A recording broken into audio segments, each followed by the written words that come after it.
Good day everyone, my name is Camille Cantiga. I will be enumerating the national ICT policies affecting classroom policies.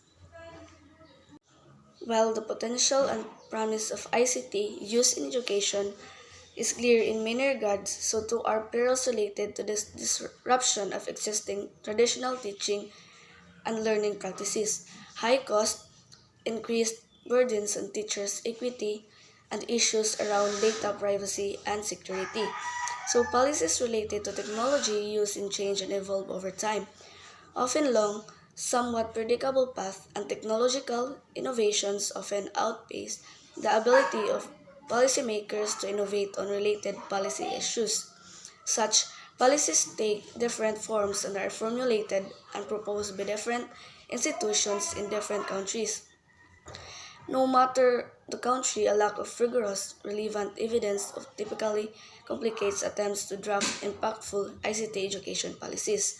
So, there are 8 common policy topics that may be found in the educational technology policies all throughout the world.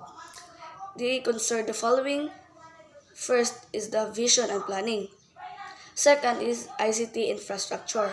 Third is teachers. Fourth, skills and competencies. Fifth, learning resources. Sixth is AMIS. Seventh is monitoring and evaluation. And eighth is equity, inclusion, and safety. First is vision and planning. So we can find this theme in other frameworks. And of course, this theme is very important because sometimes the planning starts without a clear definition of the vision, what we want to achieve, or when the vision is defined, there is no plan to engage the different stakeholders, teachers, students in the construction of the common vision. When I say common vision, it doesn't mean everybody have the same vision, but at least everybody understand what are the components of the vision will involve in the future and make people feel part of this process. Second is ICT infrastructure. So there are different aspects to be considered in this device or connectivity or the software used by the teachers and students. The ICT infrastructure at the classroom level, at the school level, and system level. In this case, it's very important theme to be analyzing this framework in other frameworks.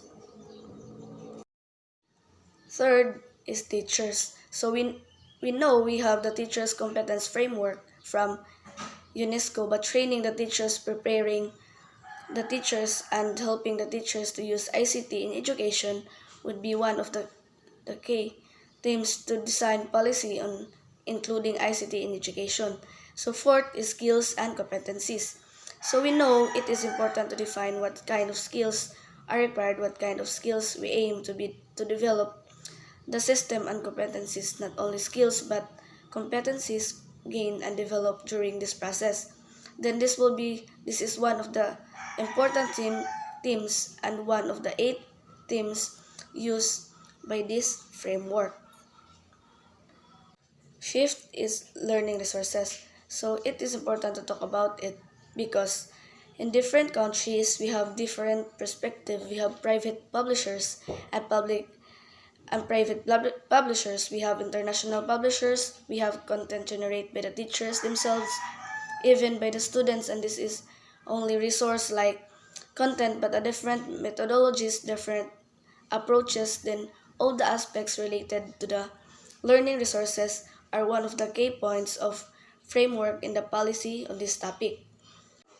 Sixth is education management information system. So sometimes this is not don't deserve the same attention it should be, because if we want to manage the students or teachers, even facilities and learning resources, in all the system we need enemies, we need an education management information system, and to develop the system with partners and inside in-house, it is necessary a very detailed plan or human resources to manage this. Then that should be taking is consideration as one of the most important pillars to make success or unsuccessful in ICT policy in education.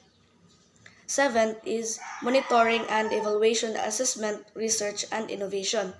But the evaluation of the system and the creation of conditions to innovate, because We never can define one policy with clear results from day one, and results will be achieved under the framework.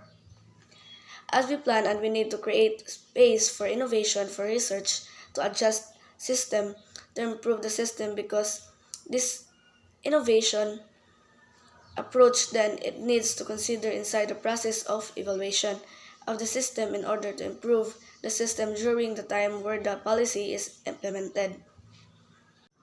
The last one is equity, inclusion, and safety.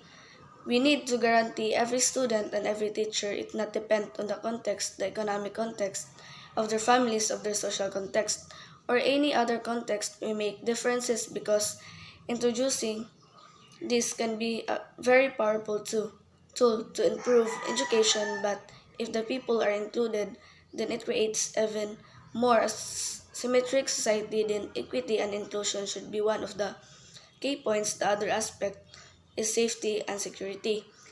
We can say, because there are many reasons to do, that there are problems related to the equipment, to the device when they transport between school and home or some other place.